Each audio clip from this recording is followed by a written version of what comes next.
En esta presentación vamos a abordar el papel de la Iglesia durante la colonización de la América Española durante el siglo XVI al siglo XVIII.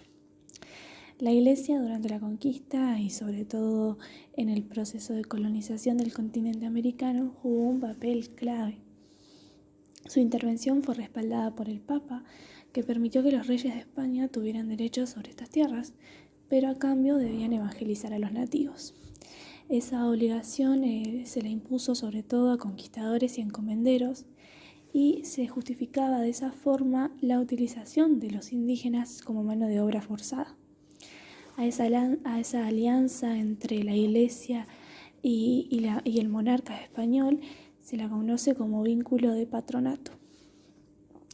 Antes de continuar, creo que es necesario aclarar una cosa, porque, quizás te preguntes por qué el Papa tenía tanto poder como para concederle tierras a unos y a otros, ¿no? Entonces la respuesta es como bastante simple, es que el Papa es la representación de Cristo en la tierra. Y nadie más que Cristo tiene la capacidad, de discernir los dominios de unos y los dominios de otros. Por eso fue central su participación en la realización de los tratados como el de Tordesillas en 1494 entre la corona española y la portuguesa. Además tenemos que tener en cuenta que en ese momento Europa era un mundo profundamente religioso, ¿no? Entonces la Iglesia en sí tenía un peso central, ¿no? Además, la Iglesia no solo se dedicó a impartir la fe en el Nuevo Mundo, es decir, a evangelizar a los nativos, sino que también fundó asilos y hospitales para ayudar a pobres, huérfanos y enfermos. Siguió de esa forma los mandatos de la caridad y realizó funciones que en ese momento no le correspondían a los gobiernos realizar. Además, fundó escuelas y universidades e impartió allí una educación obviamente religiosa, de las primeras letras a los estudios superiores. La educación estuvo bajo su dirección. Pero el Papa no iba a venir desde Europa a realizar todas estas tareas en el Nuevo Mundo.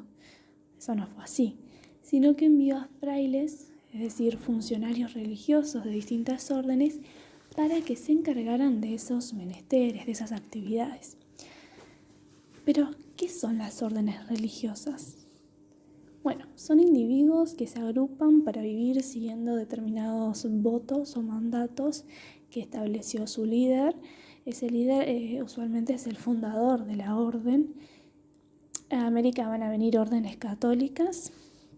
Algunos ejemplos de esas órdenes son los franciscanos y los dominicos, que llegaban a América en los primeros siglos de la colonización. Después tenemos otras órdenes católicas como los cistercienses y cartujos, pero que no vinieron al Nuevo Mundo porque son órdenes aisladas, muy cerradas, ¿no? Muy estrictas.